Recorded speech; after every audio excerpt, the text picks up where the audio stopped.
Where'd you get your backpack, hey?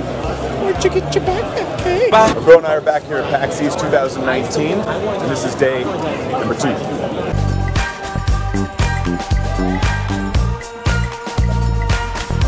And the floor is extremely busy today, a lot busier than it was yesterday. And there's a lot of people wearing cosplay, and I don't even know what to do first.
Saves the Universe, which is made by Justin Roiland, and of course it's made for PSVR, and I haven't got to try it yet, but I know Eric was over here earlier trying it, so we better get in line.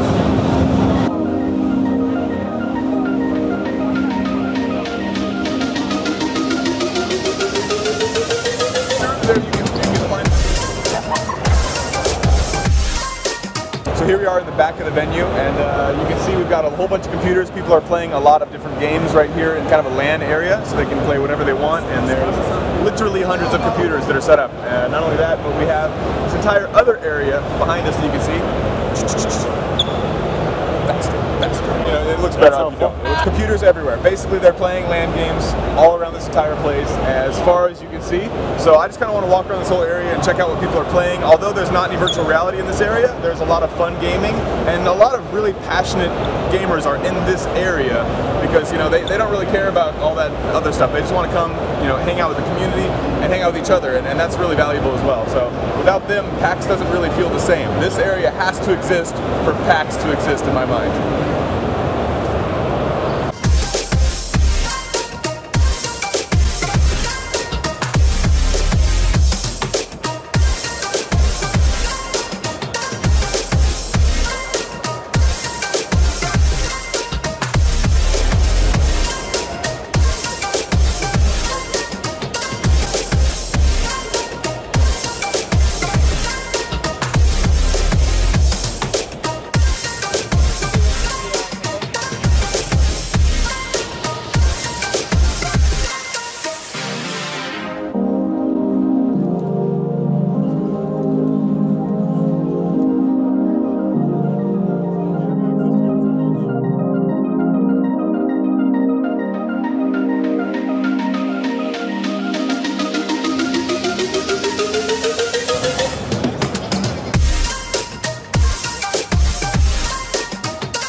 I have my camera. Alright, hey guys, here we are at PAX East 2019. I'm hanging out with Nathy and David, and I wanted to talk to them about what life has been like, some of the cool things they've been doing lately, and just to give you some insight on what's going on. So, what are you guys doing here right now at PAX East? Well, first of all, checking out all the new stuff.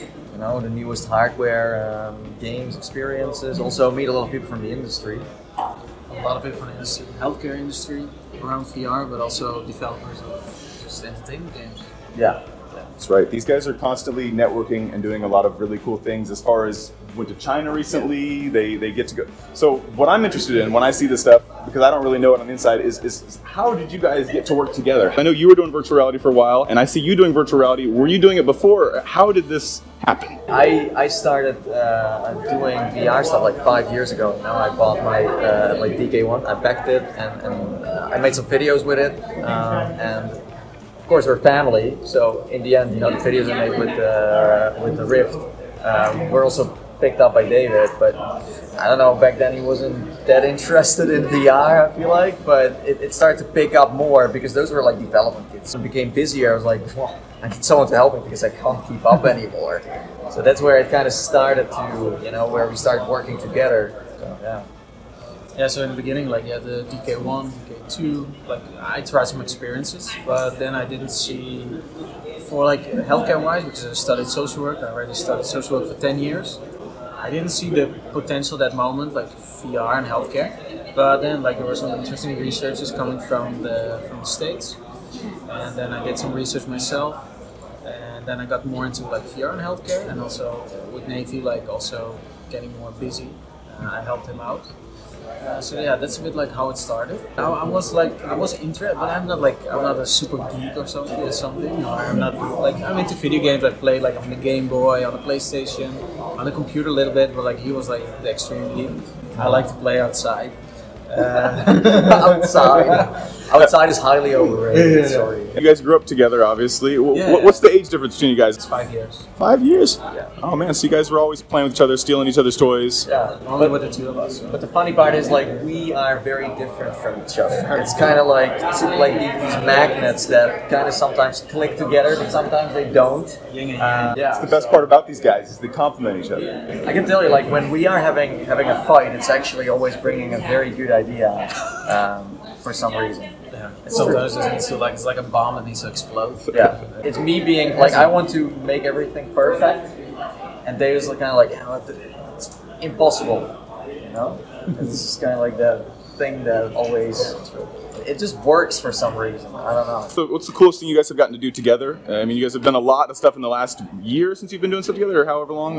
What's the coolest thing you got to do yet? Going for me, that would be just, I mean, being together, and then, for example, like going to America for the first time, and then have this, then just cruising around over the highway and feeling like the freedom of just life in general, just living, and just there's no like we could do everything we want. Yeah, just like going to, just like being together, and it's like sometimes feels like a rock star life we're living at the moment. So just like experience that together and like grow into it and support each other when like we feel down or when it's like shit sometimes, because that it is sometimes, but most of the time it's great. Right. Sometimes it's shit. So that's like just supporting each other and like helping along the way and maturing and being more professional. It's like doing that it's together. constantly learning, and then sometimes we make some mistakes, and then we're like, okay, so how can we, you know, make things happen? And yeah, I mean, VR is like a niche market at the moment, but it keeps on growing, and we are also learning along the way. And I mean, sometimes it's hard, you know, sometimes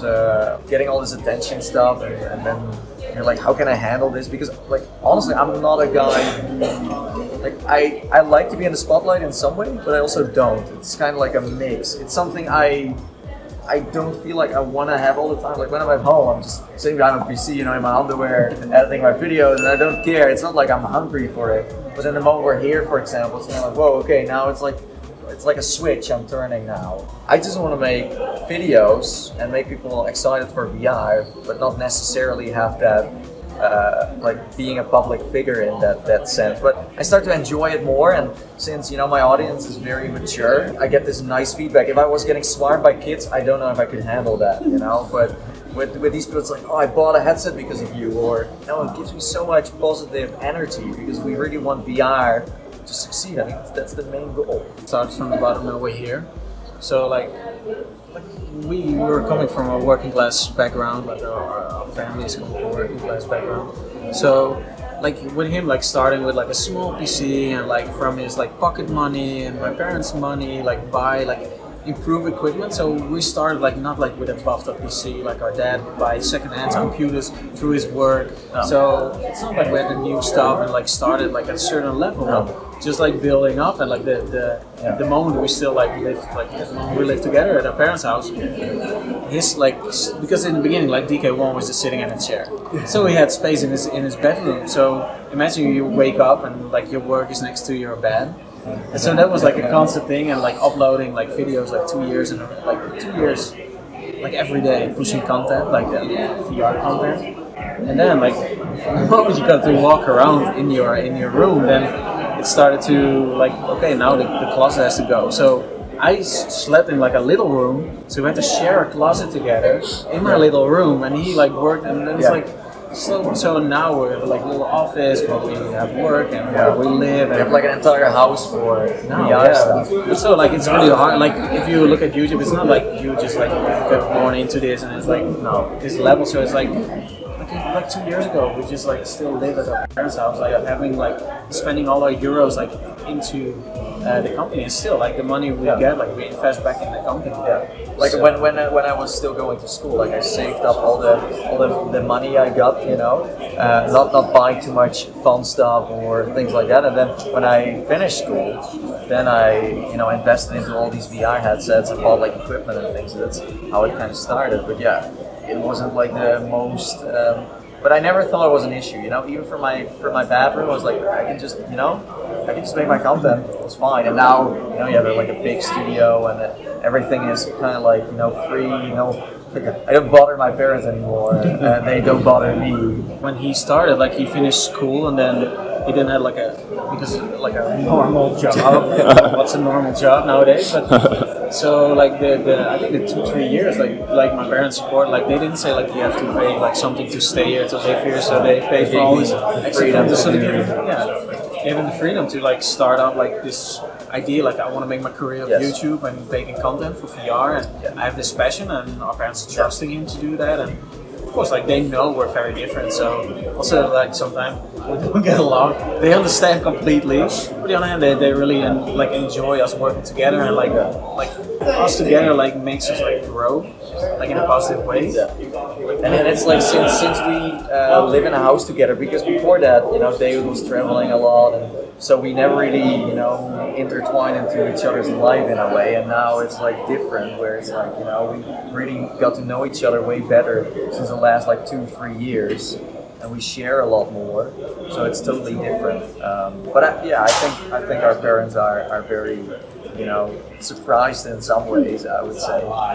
But they have always been very supportive. My dad as well. Like my dad, like if I wanted to set something up, sensors or anything like that, he's like, hey, I can help you out. Like even my studio right now, most of the stuff, how it's set up, that's all he did. Like they painted all the walls, this Mario wall I have, they did all that stuff, and even like before we went to PAX, we were so crazy busy that David called my mom, was like, you need to do like the laundry and stuff because we don't know anymore. And then I was like, I need to pack my suitcase. So my mom came again, like, you need to pack my suitcase because I have no idea. Do you guys have anything on the agenda right now after PAX? Well, it kind of depends, like our email box is always, getting new stuff, and there's so much potential for what we could do. So we're always like kind of measuring, like, is this really worth our time? And of course, the industry changes too now, where first, playing a game at someone's office was like the top priority, has now changed to something else, We're like, usually we're looking into networking, networking with people. I think playing games is great. But I'm usually like, I get those games at home anyway, so it's not like I really need to play them now. But like giving developers, the chance to talk to us and the other way around, and we give them feedback. It's awesome to like really trade off, some feedback. And also like change the way like now like devs are being educated and like creating games. Like what's the cool stuff, not the wave-based shooter stuff, but like how can we make like different content? How can we change lives? And I think that's also stuff we do in the background that people don't see on the channel most of the time. Like we're using the channel as a leverage to kind of do something good for the industry, for like elderly. True, and if you look at like serious gaming or like VR for good, like it's just a different level like compared with the entertainment games. Yeah. So the experience we have, because we visit devs, like we go to all these events, and like all that experience and knowledge. It's just a waste to only use it like in the entertainment industry. There's so many people who benefit like from virtuality for VR for good. So that's also the stuff we do in the background what people don't see. And it's great, like we get the opportunity that people listen to us, and you know, like a lot of people are willing to listen to what we have to say, and they take us serious on that level too, and that's awesome. Where first, you know, I made some videos, it's like, yeah, who cares, and now it's kind of like, you know, they really, and for us it's like, oh, you can also learn out along, so it's super great. Awesome. VR for good. Yeah, these guys are doing it. That's very it. cool. I really appreciate Nathie and David for spending time to talk to me about this stuff. I find it very interesting. These guys are somewhat elusive, but they're always around in the VR industry. I definitely want to tell you guys thanks. But one other thing too is how can people reach you guys if they want to get a hold of you, if they want to maybe do some networking with you, or if they have something that they want to talk to you about? What's the best way to get a hold of you guys? They're at Pt.2. You can also find me on LinkedIn. Links in the description. Links in the description. That's it. Where do they find you, your channel, and what you're doing? Well, if you haven't subscribed yet, if you don't know this space already, make sure you slam that like button.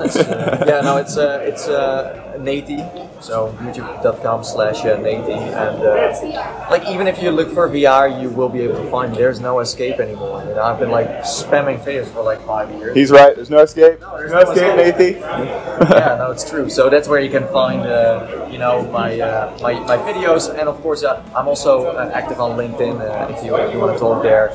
Twitter too, you know, Nathan VR, Facebook, Instagram. And there's one other thing I know that you're working on as well with some other people that you do. I also have a podcast together with Mike, Zim, and Rowdy. It's called F Reality, and it's something we do every week on a Saturday, and it's amazing. If you like some you know, some mixed up opinions and kind of savage in a way, then that's where you can listen to. Like we are on SoundCloud, iTunes, and we also do it live on YouTube, so you can chat with us. Yeah. There's even an episode from PAX going up online very soon. Very soon. Yeah. Stay tuned. Yeah. All right. Thanks, guys. See you later.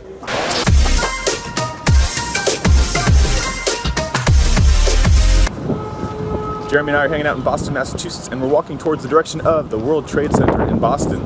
And I think there's an Oculus cocktail hour somewhere around here. I think. Okay, so this is the Oculus. But it's, in my mind, it's not small.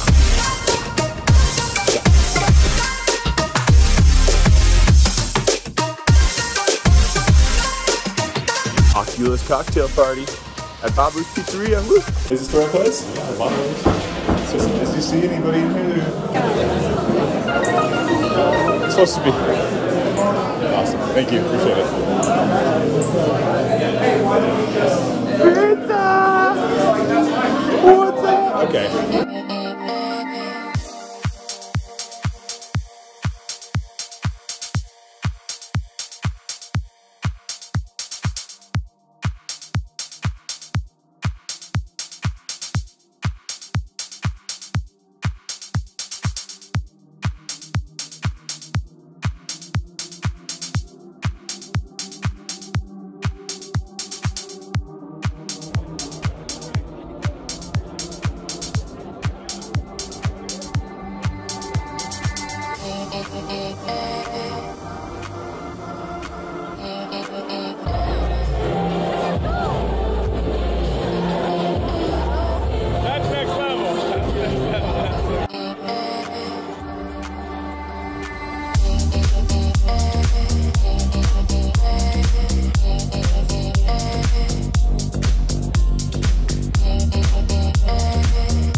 Underrated, we the underdogs, underestimated. Underrated, we the underdogs, underestimated. We the one. We the one. Yeah, woo! Out of the darkness I rose up, voted my soul, it's a gold rush. Honor and freedom, I toast up. Kicking game on the snare drum. Hard on the beat, let it bleed out like sacrifices. Cut it open emotions. Spilling like oil and coasting. Therapy for my mental, I'm pinning a pistol and shoot down the criticisms. Individually, I heard the voices that told us.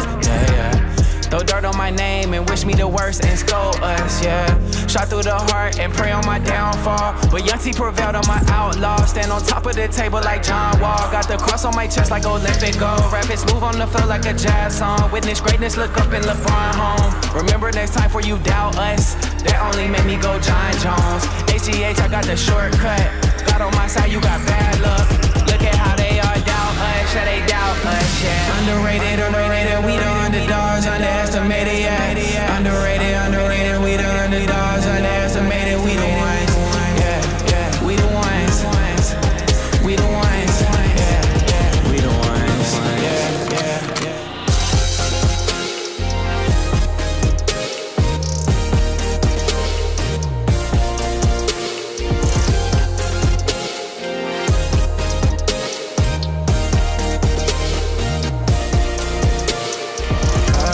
Just a sentimental kid with a little bit of attention deficit. Hyperactive disorder, always out of order. I never had a chance though, but I would've wished on every single sad song. Never really knowing the moments I was groaning was zoning by the opponent. Opponent kids like me, Satan sees an opportunity, making me feel immunity. As long as my community can sin like me, there's nothing more you need than you can be at peace for your life. And realized I was swallowing lies instead of my pride, and I had to give my life to the eternal prize. Now I'm underrated, we the underdogs, underestimated, Underrated, we the underdogs, underestimated, we the ones, we the ones, we the ones, we the ones,